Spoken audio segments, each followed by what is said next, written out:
ಮಲ್ಲಿಕಾರ್ಜುನ ಖರ್ಗೆ ಅವರ ಮೈ ಬಣ್ಣದ ಕುರಿತಾಗಿ ಅವಹೇಳನ ಮಾತುಗಳನ್ನಾಡಿರುವಂತಹ ಅರಗ ಜ್ಞಾನೇಂದ್ರ ಅವರ ವಿರುದ್ಧ ಉಡುಪಿಯಲ್ಲಿ ಜಿಲ್ಲಾ ಕಾಂಗ್ರೆಸ್ನ ಪರಿಶಿಷ್ಟ ವಿಭಾಗ ಪತ್ರಿಕಾಗೋಷ್ಠಿಯನ್ನು ನಡೆಸಿ ತಮ್ಮ ಆಕ್ರೋಶವನ್ನು ವ್ಯಕ್ತಪಡಿಸಿದೆ.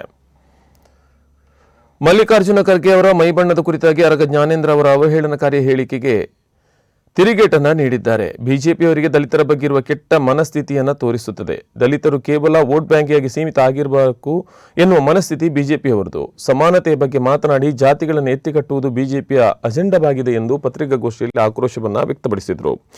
ಈ ಪತ್ರಿಕಾಗೋಷ್ಠಿಯಲ್ಲಿ ಅನೇಕ ಸಂಘಟನೆಗಳ ಮುಖಂಡರು ಭಾಗವಹಿಸಿದ್ರು.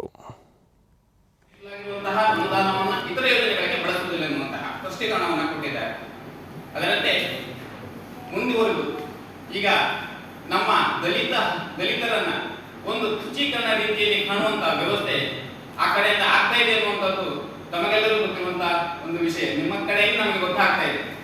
ಹಾಗೆ ಹೇಳುವುದಂತಂದ್ರೆ ಮೊನ್ನೆ ಒಂದು ಇಲ್ಲಿ ಶಿವಮೊಗ್ಗದಲ್ಲಿ ನಡೆದಂತಹ ಒಂದು ಕಸ್ತೂರಿ ರಂಗನ್ ವಿರೋಧಿ ಪ್ರತಿಭಟನಾ ಕಾರ್ಯಕ್ರಮದಲ್ಲಿ ಮಾನ್ಯ ಹಿಂದಿನ ಗೃಹ ಸಚಿವರಾಗಿರ್ತಕ್ಕಂಥ ಅರಗ ಜ್ಞಾನೇಂದ್ರರವರು ಮಾತಿನ ಬರದಲ್ಲಿ ಮಲ್ಲಿಕಾರ್ಜುನ ಖರ್ಗೆಯವರ ಮೈ ಬಣ್ಣದ ಬಗ್ಗೆ ಮಾತಾಡಿದರು.